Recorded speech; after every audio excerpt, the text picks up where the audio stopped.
Hola mundo, hello world. I am Ashua Nicole, and I just wanted to share some notes or thoughts and feedback on a trip I recently took. I went to Africa for the first time this year, and I did a lot of prep and research prior to going. I had some really great advice from friends of who are also African and living in the US. And I was advised to go to Ghana for the first time. If I was going to make my first trip, Ghana would be a logical first step. And they shared some reasons why. Won't get into too much of that, but it's a good entry point, especially for African Americans that are getting introduced to the continent. I have to tell you, it was a life-changing trip. It was everything I needed it to be. I didn't even know I needed it. I didn't know what to expect exactly. I had a lot of hope, probably some preconceived expectations too that I had to, just kind of release and let go. But all in all, it was bar none the best trip I have ever taken, period. Now, how do I gauge that? I've had some pretty awesome travel experiences. I've been in some really exquisite luxury locations. I've been on cruises. I've been to many countries. I've had fantastic cultural experiences on trips. But what made this one so special and unique was I went to a place that gave me an experience that I cannot access anywhere in the world, especially here in America. And given the time that we're in, now is the absolute best time for you to go. If you've ever thought about it, if you've ever been curious, if you wonder how it would be or what you'd be like, what it would be like for you there, I say figure it out, do what you have to do, save up, or find a group that's going and get there. I have another trip that's happening next year, and I'll give you a few reasons why. For African Americans especially, it's absolutely life-changing. It can be. Now, everybody's not going to have the exact same experience there. Our levels of colonization in our thinking has a lot to do with that. If you're going on a mission, I don't know that counts. I don't know what kind of experience you're going to have, but I can assure you it's not going to be the one we had. If you are going there expecting America or even Europe, you are setting yourself up. It's a very natural environment. We can certainly get into a little bit of that. I may make a whole video on just understanding indigenous culture and how it translates to current times. That's important information to have. We are descendant of indigenous people. If you have African and Native American ancestry, that means you are descendant of indigenous people from 2 continents, possibly 3. And that's an important thing. And it's an important thing to understand because we do not live indigenously in a capitalistic society. But for African Americans, it can be really, really life-changing. And it just really made me want this experience for so many people, because we need it at this time. We don't even know how much we need it at this time. Let's get back a little bit. First of all, when you get there, you are immersed in an environment that positively reflects your culture back to you. That's the best way I can capture it or encapsulate it. And what that means to have your culture positively reflected back to you in America, in Europe, well, and not to lesser degrees in Europe, but it still occurs in Europe. But in America especially, it's like max. It's optimized in America. We are in an environment that others us at every freaking opportunity. It others us in advertising. It others us in marketing. It others us in television movie programming. It others us in every way possible. The way they frame the news, the way they frame stories, the way they, the way we, and I won't even say they because it's a collective. It requires everyone's following the rules that are in place to continue framing in such a way that causes everyone to not feel included in the narrative. And that doesn't exist there, because everything is based on your culture to begin with. So you're normalized. It's a beautiful thing. You are not othered. As a matter of fact, there was this one instance, and talk about positively reflecting your culture back to you.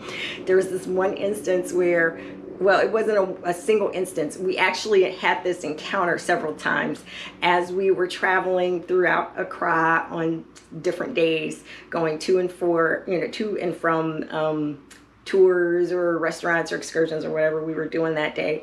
There was this billboard that we kept passing, and there were plenty of billboards along the way, but this one caught everyone's attention. And of course, you know how people see things at the same time, but everybody doesn't say something about it at the same time, and then one person mentions it and everybody else is like, oh my gosh, I saw that, I was trying to get a picture of that. It was one of those instances. I couldn't tell you what they were selling when it first happened, or when we first passed it, maybe the first 2 or 3 times, but the one time I did capture a snapshot at it, I was looking, I think they were advertising a beverage or something, but it was a sign, and the words on the sign said, "Black shines brightest."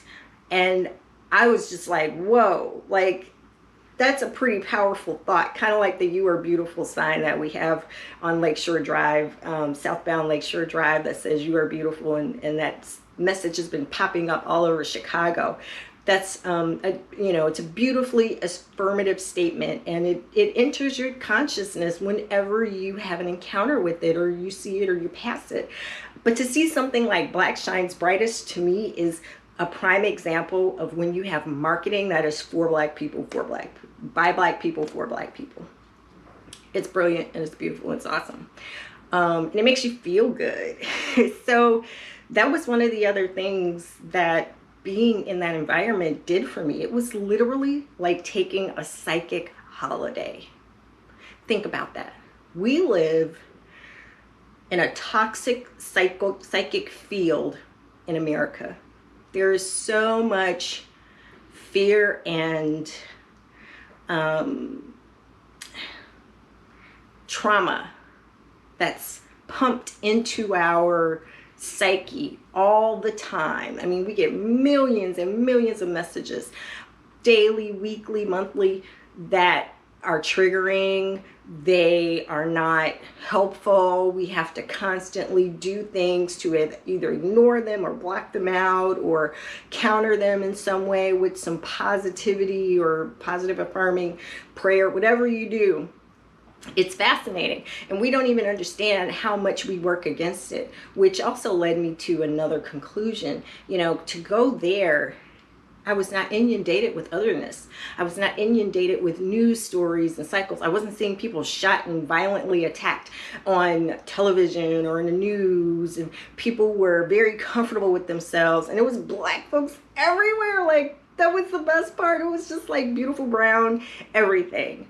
But it was also about being in an environment that was constantly reflecting the coolest things about things I know as an African American back to me. The way we walk, the way we talk, the way we express and connect with one another, the way we sell things, the way we do business, the way we present, the way we dress, creativity and expression, artistry, the artistic expression that is all over the place there was mind-blowing. Absolutely, it was astonishing. I was blown away by just how cool and creative we are as people all day long. It was amazing. I mean, even something as simple as, and I don't know if many people have this experience, but growing up here in Chicago, especially on the west and south sides in the 70s and 80s, somebody having a snowball stand. I can drive through this summer. I can drive through the west side of Chicago today and see several snowball stands on my way through a particular street or neighborhood.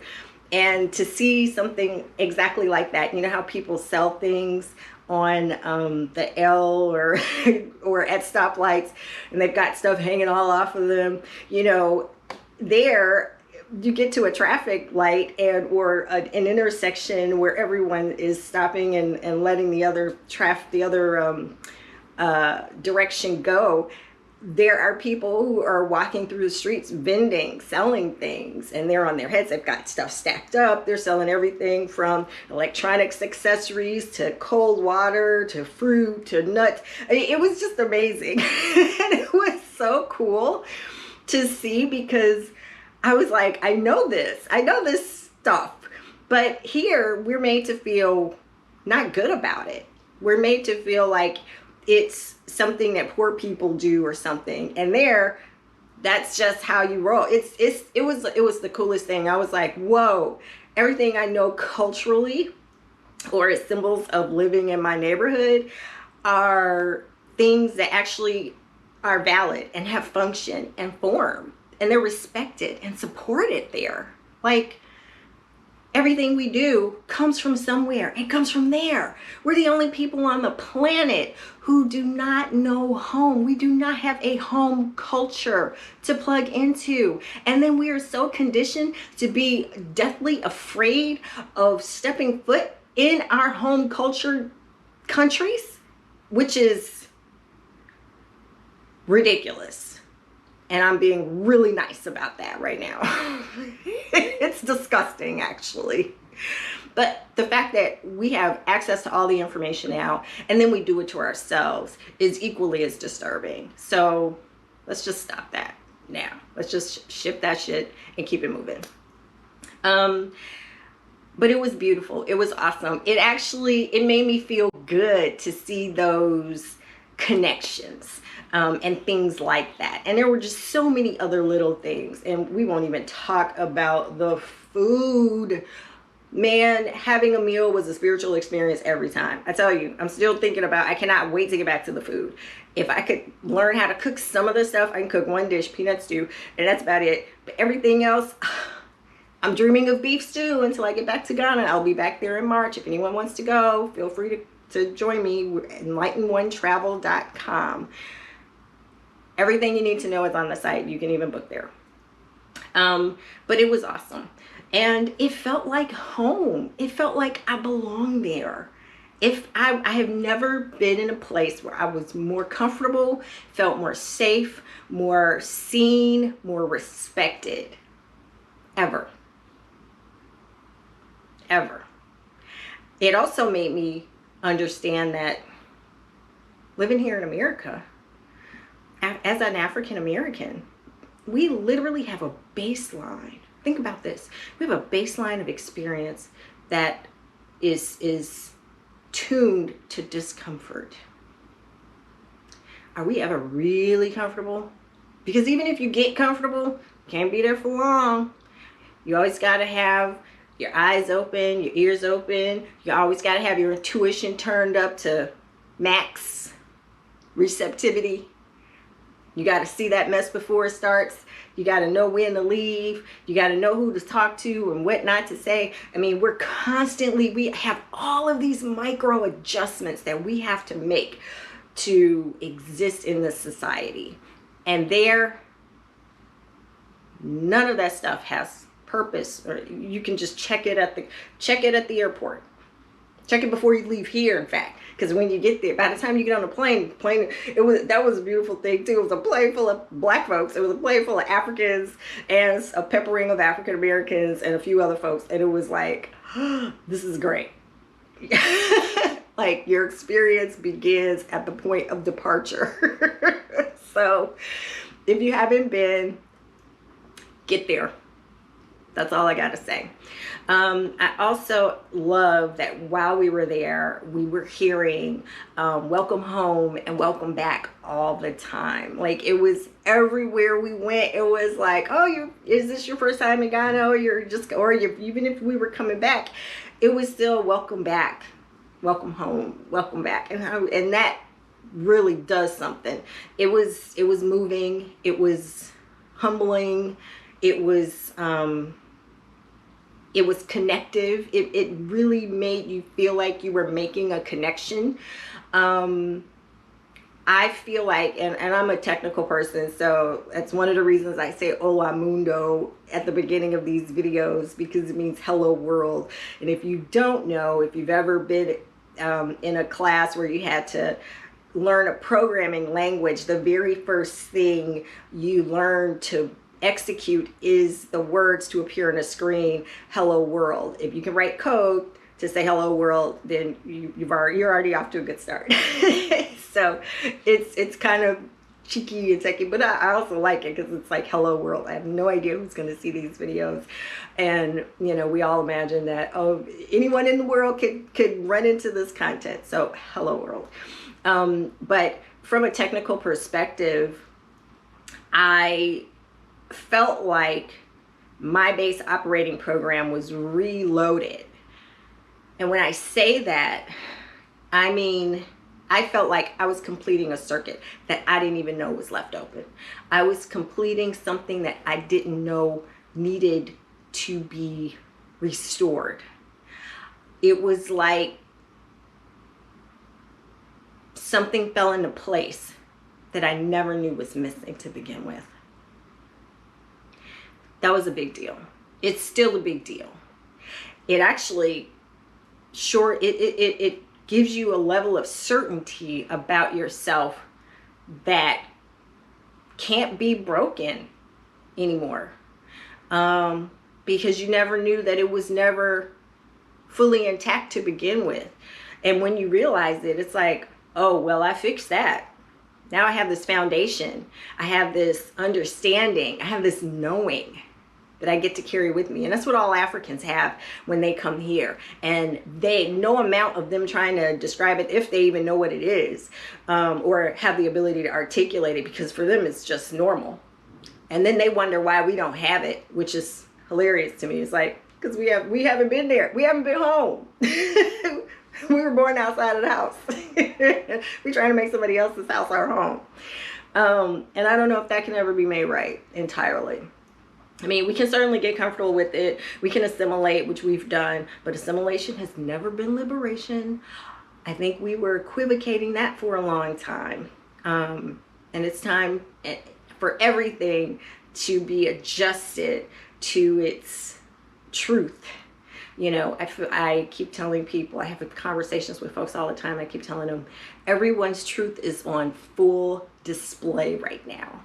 So you can't even fool yourself about this stuff anymore. And if you're not looking at it, life is just going to get a lot more uncomfortable until you decide, okay, I need to deal with this. Because everything is coming due as far as having to deal with our stuff. But that's one thing that we can do for ourselves. We have never had more opportunity. We've never had more means. We have never had more time. And coming out of COVID, everybody wants to go somewhere. If you don't have a passport, get one. Just get one. You don't have to have a plane ticket. You don't have to have a destination in mind at the moment. Just get it. Get it. I can't stress that enough. Get a passport if you don't have one. If it's expired, renew it. Please, please, please renew it. And then think about it. I want you to research. Go on YouTube. There's so many people from America going over to Ghana right now. African Americans. There is an awakening happening with everything. Even in Africa and even amongst us. We are already getting a message. That beacon has been turning itself up for a while now. It's at a pretty high volume. And a lot of us are hearing the call, feeling the call. But I'm telling you, it's one of those things where, like when I went on my first cruise in 2012, and I'll never forget this. I was into sailing before, sail racing. I was part of a crew with a couple of sailboats out in Lake Michigan here, and I did that for several years. And actually I did it for about 9 seasons, so it was a lot. It was 9 years of sailing. I love being on a boat. I can't tell you how much I love being on a boat. So I went on my first cruise, and at first I wasn't like, oh, I've got to go on this cruise. There was this group that I wanted to go connect with, and they were going on a cruise, and so I was like, oh, this will be a good thing. But I was nervous because I was like, I don't even know if I'm gonna like a cruise. It's like a floating hotel. And when I got on that ship, and realize, yeah, I still get to feel like I'm on a boat, which I loved. I mean, for me, that's like everything. That's home to me.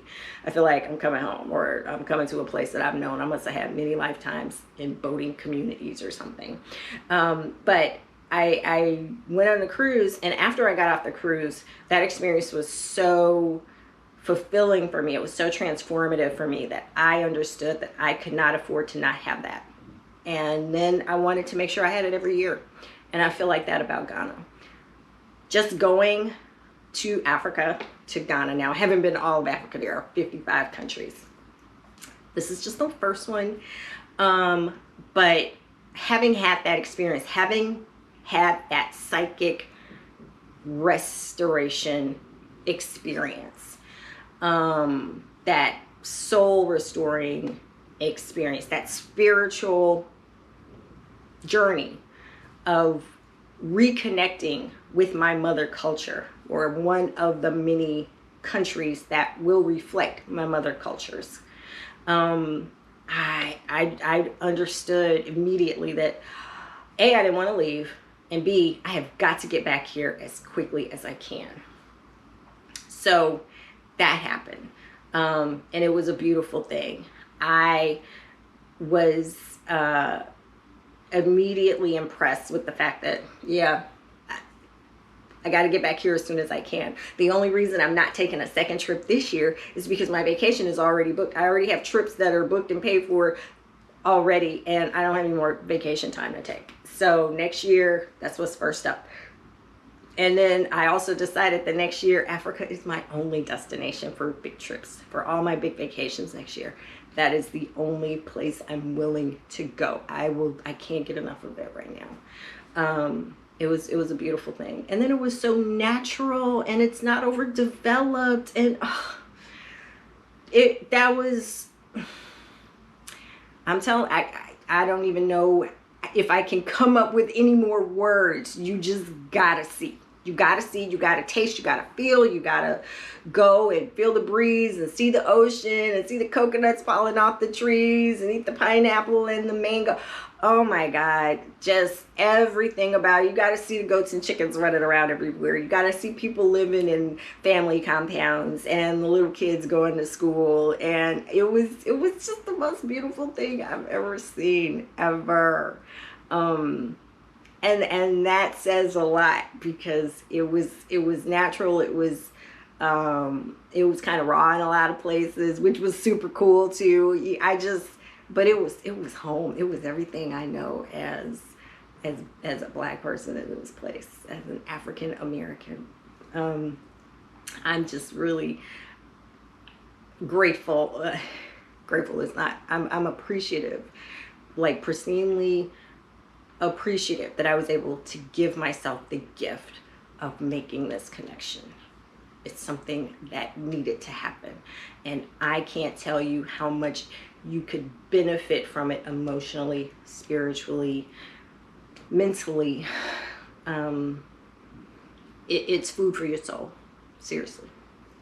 So I also wanted to mention that I recently got my African ancestry genetic test done. So we traced the lineage for my dad's maternal lineage, and I did it for my maternal lineage. As a woman, I can only track my maternal lineage, but many African clans, they don't necessarily call themselves tribes all the time, but the ethnic groups and clans are often matriarchal. There are some that are patriarchal in lineage, but many of them are matriarchal. So it matters not who your father is, but who your mother is, and who your mother's mother's mother is.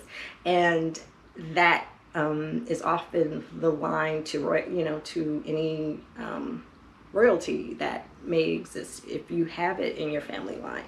But I love that I am connected to 3 groups who are all quite formidable in their perspective and resistance to colonization, which is so funny because it's like I really get this honestly.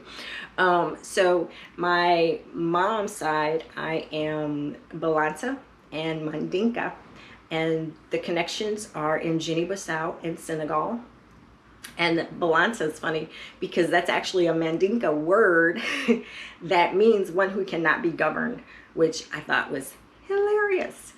So, and then on my dad's mother's side, I am Fulani from Guinea-Bissau. So all of my genetic heritage is concentrated in a particular area. So of course I got to go to Guinea-Bissau, and I will be going to Senegal.